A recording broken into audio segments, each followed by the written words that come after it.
only way to keep your health is to eat what you don't want, drink what you don't like, and do what you'd rather not. So said Mark Twain, who lived from 1835 to 1910. Hi, I'm Charles. I'm a psychiatrist who has a special interest in diets that protect your heart and your general health, and which are also good for the planet. And coincidentally, they're the same kind of diet. And hello, I am Sinead. I'm a student of public health and I am very interested in environmental health, planetary health, another way to say it. So I'm interested in diets as well that can protect our health and also protect the planet.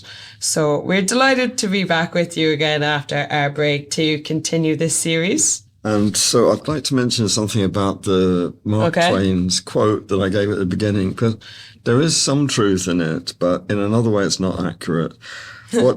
What is true is that the diets we're recommending don't have many of the kind of full-on tastes that we're used to. Okay. And that's because if you put large amounts of fats and oils and sugars into food, it's easy to make it tasty. For example, a cheeseburger, chips or pizza, and also processed food of different kinds is frequently tasty. And even the bun you get with your burger, they put some sugar in the bun and it's white. And a classic example is chocolate, which is something with a strong taste, but which is loaded with sugar and fats. So taste shouldn't be the final arbiter of what you eat. Okay. And because it's also true that all those foods we just mentioned are not good for you or good for your health. Okay, yeah. So the reason the quote isn't accurate is that I think we shouldn't become slaves of our taste buds, eating only what we think is, what our taste buds tell us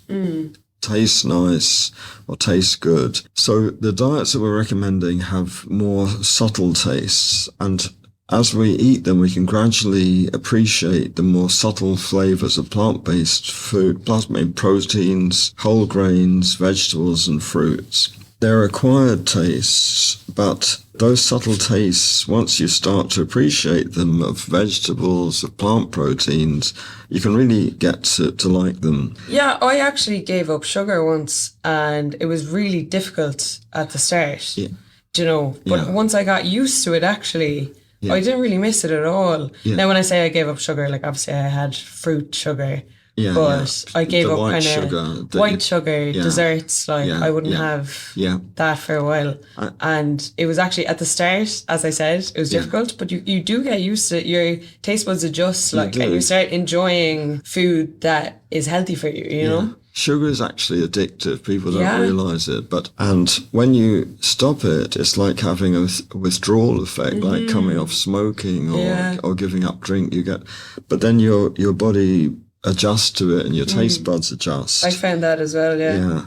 And then if you go back to sugar, it tastes too sickly sweet after that. Absolutely. Yeah. So the kind of food that we're recommending, it really is, in a way, it's like peasants' food. And I don't mean that in a bad sense, but it's That's not a way to sell it. No, it's the kind of food that was eaten by poorer people for centuries. But that food can also be appreciated, and it has subtle tastes and attributes. And it's like a piece of poetry or a painting. It's, you have to take time to appreciate the subtle nuances of it. And I think it's actually good training because in the modern world, everything comes to us so easily. Like, you have like easy dopamine on social media, easy like hits for your taste bud through processed foods.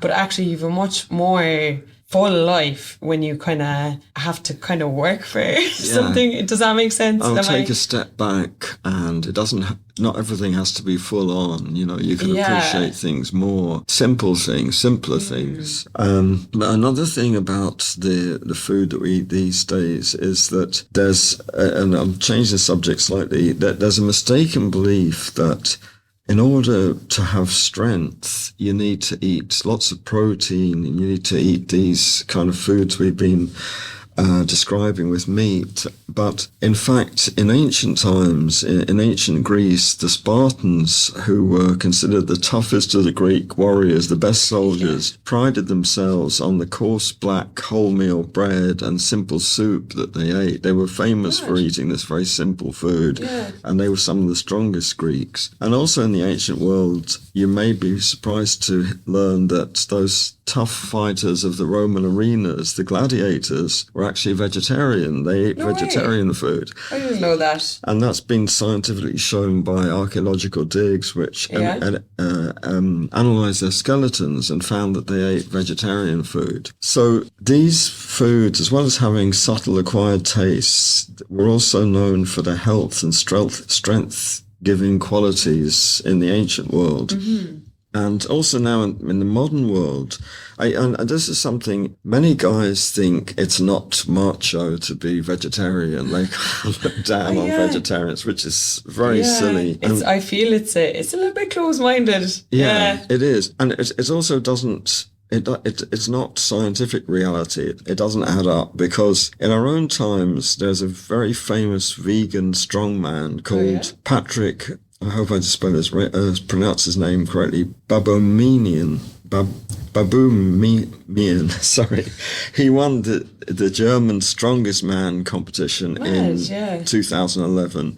And he's completely vegan. And if you see his picture, he's built like a tank. He has his biceps wider than my legs, and his famous saying is, if you take a look at a bull, there's very few animals that are stronger than a bull. But he said, have you ever seen a bull eat a steak or meat? They eat purely vegetables. Vegetarian, And he also won the world record for the heaviest yoke walk. That means dragging along a very heavy weight. Okay. So he dragged along 560 kilograms for some distance, and he achieved a world record. He also achieved the record for keg lifting, the great big metal things that beer comes into, and the log lifting.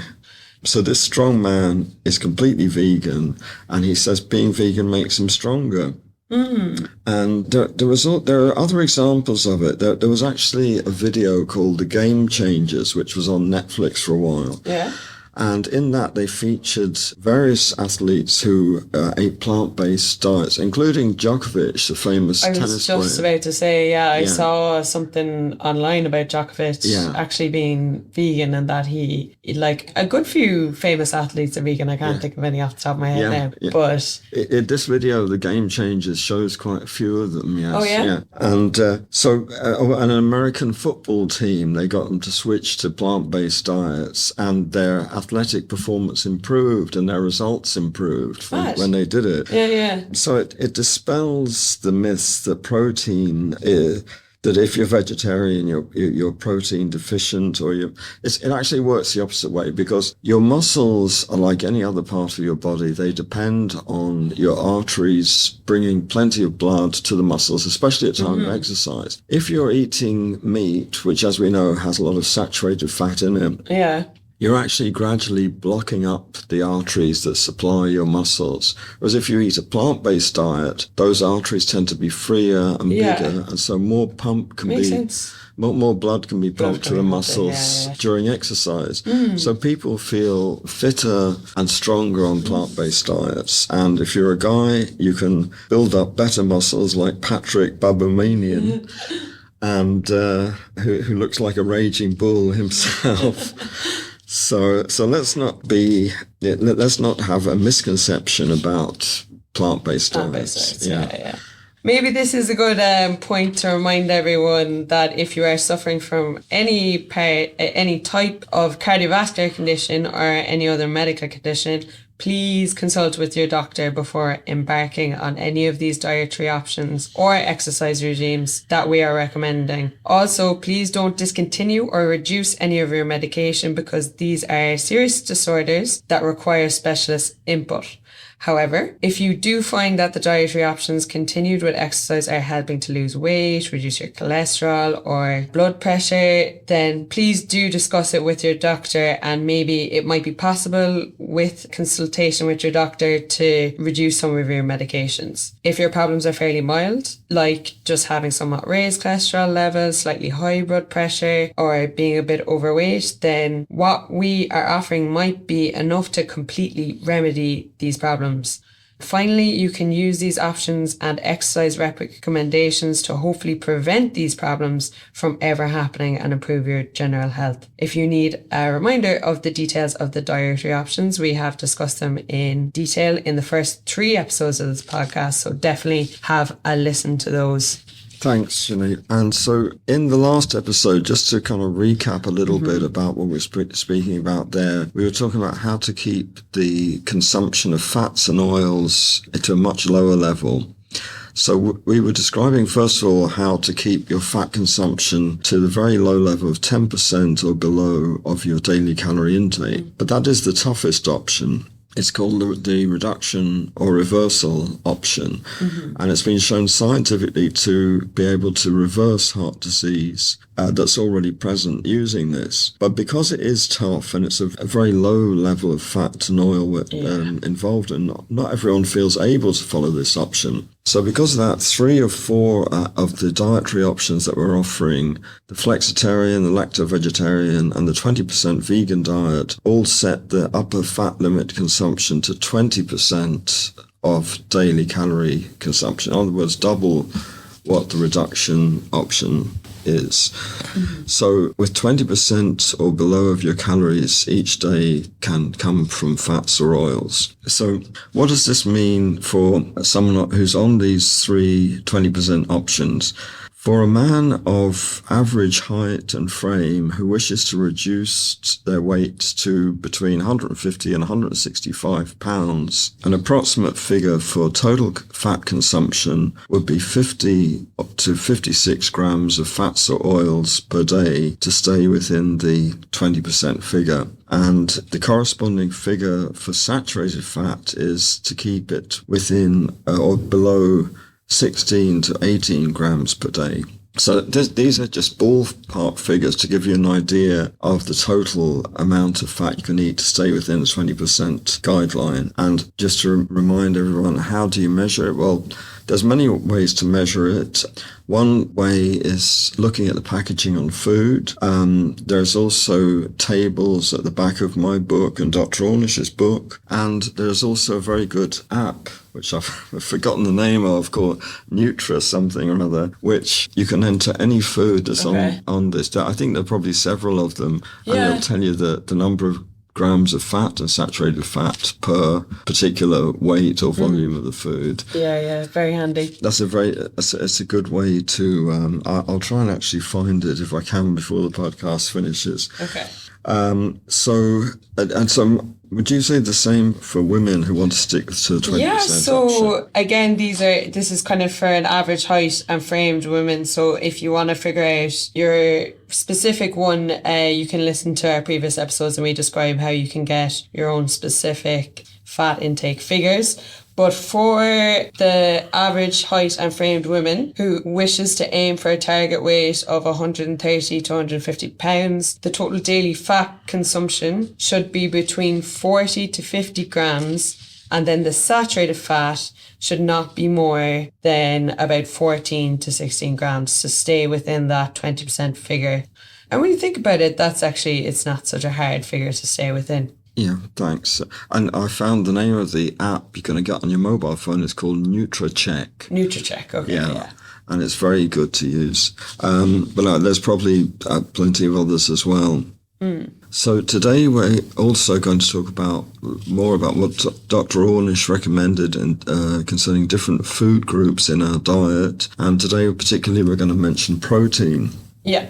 So before we get into that, it's time for a little break. So we'll see in a bit.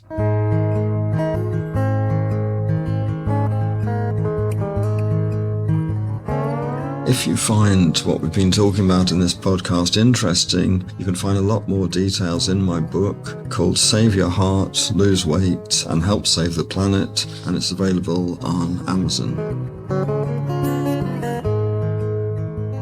Okay, so today is all about protein. Charles, do you want to tell us what we're going to be talking about today? Yeah, so it's the basic question, do vegetarian diets have enough protein? And protein is a concern for those who are contemplating starting a vegetarian or even a flexitarian or reduced meat diet. Parents worry if their children announce that they want to become vegetarian, particularly teenage girls or vegan, they're afraid they won't get enough protein for growth. I mean, in fact, and this has been upheld by all the main dietary bodies, a properly balanced vegetarian diet contains more than enough protein for health and growth. And I think as well, in modern times, there's so much available actually for vegans. Like, I went vegan in 2020, I think. And for the first year, I found it difficult. I think it was around then. I found it difficult to find stuff in the supermarket, say. Now there's a huge ranges of vegan products available. Yeah, so there's whole it's actually sections in the frozen food. Whole sections of it. So it's not as difficult as it maybe once was to be vegan. Yeah, and also in restaurants too, vegan options are quite catered for. Generally all over the place. Yeah, and talking about, is there enough protein for growth? I have an Indian friend he lives in the UK. He's over 6 foot tall, and he told me that the first time he ate meat, he was in his 20s. So being vegetarian didn't appear to have retarded his growth in any way. Yeah. And he recently returned to being completely vegetarian. He told me that he thinks Indian vegetarian food is the most delicious and healthiest food in the world. Like a dal. A dal is Indian, isn't it? Dal, yeah. All of the Indian vegetarian food, mixed vegetable curries. And if you take cheese, there's the sag paneer, which is spinach and Indian cheese, yeah. Ooh. So there's great Indian food. But you do have to watch with some of the Indian food. There can be higher fats or oil levels in it. So after I initially contemplated being vegetarian, I had the same worry about the protein. But I was reassured by what I read. Dr. Ornish wrote that in the United States, most people, he thought, ate twice as much protein as their bodies required. And he said this is true for both rich and poor people. He also said that research has shown that animals fed on high-protein diets died younger. And also in animals, high-protein diets, even if they're low-fat, can promote coronary blockages. Have you ever heard of the Atkins diet? Yes, yeah. I remember seeing that. I think it was quite popular in the 90s. It was very popular. And it was he was on the front of Time magazine at one stage. It was so popular. Yeah, it's just a full protein diet. And people ended up dying. The problem is that it is high meat and it's full fat dairy are part of recommendations, and avoiding grains as much as possible and carbohydrates. That's like, for me, I run a lot, as you know. Yeah. So like for me, cutting out carbohydrates, you'd be so tired. Yeah. Like I wouldn't be able to train. Like obviously, like I had taken a huge amount of carbohydrates to train. And also, as we say, if you're exercising a lot, for the reasons we said before, if you're taking saturated fats, you're actually gradually blocking up the arteries to supply your muscles. So, and a similar diet is the Paleolithic diet and the keto diet. What's Paleolithic then? Paleolithic is the belief that it was healthier to go back to what they imagined was eaten in Paleolithic times, in ancient humans. So, and they imagined them as just kind of hunters who were eating a lot of meat and a lot of vegetables. So it focuses very much on eating meat and vegetables and also cutting out grains. It's actually not true of Paleolithic people because, number one, for a long time in human history, we were foragers. We often were eating the scraps other animals had left behind. Many of the early human tools were tools to break open bones and eat the marrow because we were just living off the carcasses that bigger animals had made kills of. So But also, early humans did eat grains. It's not true to say they didn't. There's evidence of that. Yeah. So that's the Paleolithic diet, and again, it's high in saturated fat. And the keto diet, similarly, high in meat content, high full fat dairy. So they're not the healthiest diets, in my view. And where were we off? We were talking about Dr. Ornish. Oh, yeah. And he was saying about most people eat twice as much protein as today. So talking about proteins, one fundamental question is the protein that you get from plant-based proteins as good as the protein you get from meat? Okay. And I've heard people say, it's not as good quality protein as plant-based as meat. But that's actually not true, because proteins are made up of other molecules called amino acids. And so amino acids are the building blocks that make up proteins in your body. So what we do is we take in protein. In your digestion, it breaks them down to amino acids. The amino acids are absorbed, and then in your body they're reassembled into the various proteins. And nearly every part of your body requires protein of some kind, but especially obviously the muscles. So I'll give you an example. When I was young, as many kids did, I used to play with Lego building blocks. Same, yeah. I loved the big ones. They were Do you know the bigger ones? They make them smaller now, but they were bigger back in the day. Yeah. I didn't have the bigger ones. I had the regular ones. Oh, I know it. I know the ones you mean. Yeah. So the Lego I had, there were squares or rectangles of different coloured plastics which clipped together, and they fitted together very tightly. And you could also get doors and windows and transparent blocks. And from those, using a bit of imagination, you can create anything from spaceships to castles, all kinds of things. Towers. So amino acids and proteins work in the same way in your body. Yeah.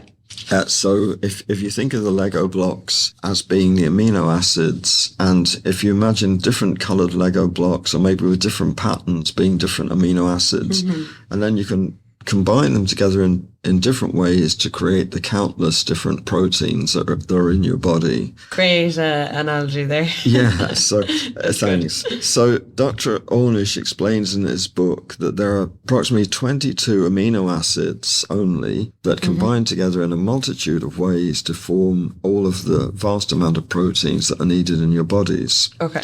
So of these 22, our bodies can make up inside your body 13 of them. But the other 9 amino acids you have to take in your food, and they're called the essential amino acids.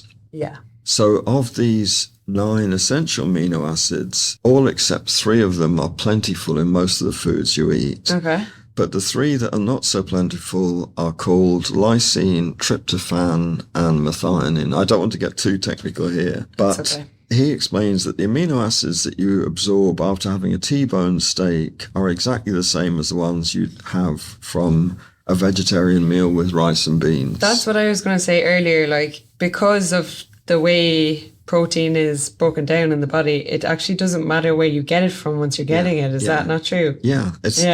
Your body builds it up inside using the same amino acids. Yeah. So, but also if you take those amino acids from rice and beans, for example, they're not accompanied by the potential risk of saturated fat and cholesterol that you take in with the steak. So just to explain it a bit more, and again, I don't want to get too technical, but whereas meat contains all of those 3 essential amino acids, with plant-based proteins, it's necessary to combine 2 different kinds of foods to get all of these 3.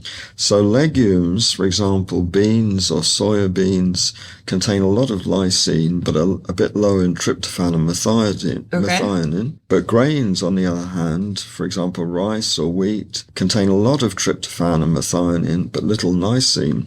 So by combining grains and legumes, you get all of those 3 essential amino acids. And the good news is you don't have to eat them the same meal. If you eat those 2 types of food in the same day, which is easily done, you'll get all of your essential amino acids. I didn't actually know that there were amino acids in rice and wheat. Yeah.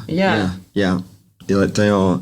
And so examples of that such combinations are very common in vegetarian foods. For example, combining rice and beans.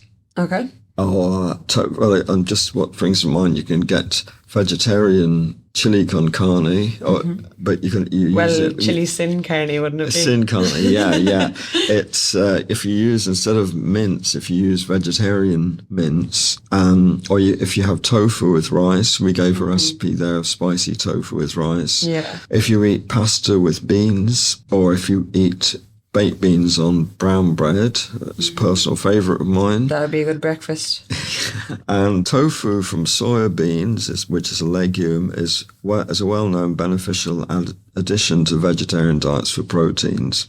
So he explains that if you combine either legumes or grains, also if you're on options 1 or 2 and you take skim milk or non-fat yogurt and you combine it with either legumes or grains, you'll also obtain all of your essential amino acids.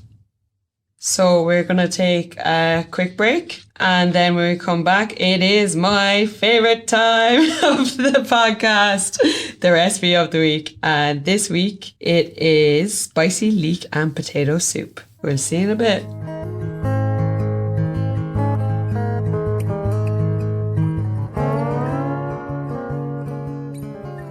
So our dish for this week is spicy leek and potato soup, and I'm just going to go straight into it and give you the ingredients. Perfect. So this soup recipe feeds 4 people, and the ingredients are 2 large leeks, 6 or 7 medium-sized potatoes, half an onion, 1 cube of vegetable stock, 1/3 teaspoon of garam masala, 1 clove of chopped garlic, 1 teaspoon of chopped ginger, 3 bay leaves, 3 dessert spoons of soya milk, approximately 2 litres of water. And the total fat content of this soup is just 4.9 grams. So the consumption of, for one person eating a quarter of it, is a mere 1.2 grams. Pretty good. So the method to make this soup is very simple. Place 2 litres of water in a large saucepan and add a stock cube. Well, you normally use the Knorr vegetable stock cubes, but you can use you can also get very nice vegetable stock cubes in the health food shops. So heat this and gradually bring to the boil. And meanwhile, wash and peel your potatoes and chop into quarters and add them into the saucepan. And then wash and chop up the leeks and also add them to the saucepan. Bring this to the boil and simmer until the potatoes and leeks are soft. Then remove from the heat and allow it to cool. Then liquidize the mixture. I can't remember with using electric liquidizer is the easiest way to do it. And then add the garam masala and the ginger and the garlic. Mix them well and bring back to the boil. Then continue to simmer it for half an hour. And then add pepper and a small amount of salt to taste. Sounds fantastic. So in terms of snacks and beverages, do you have anything that you'd recommend for that? I do. Because we were talking, you were saying that snacking was your downfall at one stage. Yeah, that's right. A soup like this is a very good thing for a snack because you can cool it or you can even freeze it and just heat it up in the microwave and have it with some brown bread and flora lighter, and that's a great snack and filling. But as I described previously, snacking was a large part of my downfall, which led to the heart episode I had, which is actually 8 years ago now, believe it or not. And the problem was that I was snacking on unhealthy, high-fat and high-sugar foods. Okay. And this usually happened when I stayed up late. I was watching TV, sitting on the couch. Tale as old as time. And I often used to take tea, which was not decaffeinated, so therefore it kept me awake longer. And I felt I needed something to go with the tea. But this was often biscuits or chocolates or sweets or sometimes crackers with cheese. Yeah. All of those had high sugar and fat contents. And as I mentioned, sugar and fats have addictive properties. Yeah. So I felt a compulsive need to have them, particularly at that time of the evening. And the next morning, I'd often be annoyed with myself for giving in to the cravings and would be determined to give them up. However, when I found myself in the same situation in the evenings, the cravings would kick in again and I'd have to give in to them again. So it was like an addictive cycle. So briefly, there's about 4 or 5 options that you can use at that time when you need a snack. And also don't use caffeinated tea or coffee in the evening, because the longer you stay awake and the longer you're watching TV, the more opportunity there is for snacking. I think when you're tired as well, it's harder to have self-control. The later you're staying up, the more tired you are, the harder it is to control yourself, So very quickly, the options for snacking are fruit. Fruit is a great option. A bunch of grapes, some bananas, some cherries. I love slicing up an apple. And just like snacking on that. Maybe a bit of peanut butter as well. The old adage, an apple a day keeps the doctor away. Some oranges. I remember I had Chinese friends, and after every meal, they would slice oranges into quarters and serve them on a plate. And they're a nice thing to eat as well. So another good thing for cravings is a bowl of cereal. I use Shreddies, which should be a whole grain cereal. It would depend on the type of cereal, wouldn't it? Whether that be healthy or not. Like, we're not talking about Cocoa Pops here. No, we're not talking about Fruit Loops or Cocoa Pops or highly sugared, definitely not Frosties. So this has to be whole grain, low sugar cereals. Shreddies are good, muesli are good. Not muesli with added powdered milk, though, but you can get muesli or other kinds of whole grain cereals, which are also low sugar. And you can take them with some soya light or some other plant-based milk, and you can chop up banana or blueberries or other fruit on top of it. If you're taking your flaxseed oil in the evening, you can add it. Sometimes flaxseed oil can taste a tiny bit bitter, so you can add about 5 mils of honey or maple syrup. And then other kinds of snacks are, you can have some whole grain toast or whole grain rye crisp bread like Ryvita, and you can put it on it a sliced banana. Not everyone likes Marmite. I like Marmite. You can also use some sugar-free fruit spread. We spoke before about ones that aim to have a fruit content of around 28 grams per 100 grams. In other words, no sugar added at high fruit content. And then also a sandwich we mentioned before, tomato sandwich, a cucumber sandwich, or a banana sandwich. They're all healthy, tasty snacks, and we've mentioned a bowl of soup. So those are your healthy options when you're feeling peckish in the evenings watching TV. That's really, really good. That's really helpful for me, actually. I need to write these down. Because I think snacks, it's really hard to get it right, because you often kind of want something maybe that's not good for you. So to have like an alternative at the top of your head or in the cupboard is great. Do we have time for one last one? And this one is a beverage. So many people have cravings for chocolate, especially if you're a chocolate eater.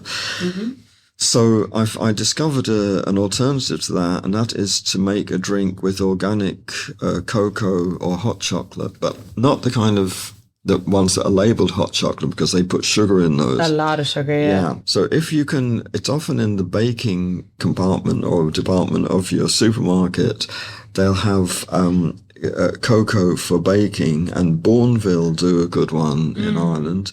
It contains just the cocoa. It's actually not organic. There's an organic one that's available in the UK called green and black organic cocoa. Yes, But in Ireland, I use the Bourneville. I do as well. Cocoa, So get a big mug, put a heaped teaspoon of the Bourneville cocoa in the bottom. Take some of your soya light milk or other plant-based milk, add a little bit and make a paste to the cocoa. And then once you've made a paste, it goes dark. You gradually pour in the rest of the plant-based milk. If you're on options 1 or 2, you can also use skim milk and do the same thing. Fill the bowl up to the top, the mug up to the top. Put it in the microwave for 2 minutes. Then take it out and take a 5 ml measure of honey or maple syrup and stir that into it. And it's absolutely delicious. It's cocoa. It tackles your cravings for chocolate, and it helps you sleep at night. And it's a great way to end off your evening before you go to bed. Yeah. So I think that's everything for today, Charles. Yeah. Yeah. So I think well, I won't go into detail, but just Dr. Ornish says that chocolate, a small amount of chocolate, as we have said there, not chocolate with sugar, but like the dark cocoa, chocolate. or dark chocolate, or the cocoa that we've just described there, can actually be good for your arteries and can decrease inflammation. But again, not the bars of chocolate with plenty of sugar and fat in it. So final thing from me is, if you found what we've been talking about interesting, please, you can find a lot more information in my book, which is available on Amazon as a paperback and an ebook. It's called Save Your Heart, Lose Weight, and Help Save the Planet. And until next week, bye from me. And a bye from me as well. See you guys.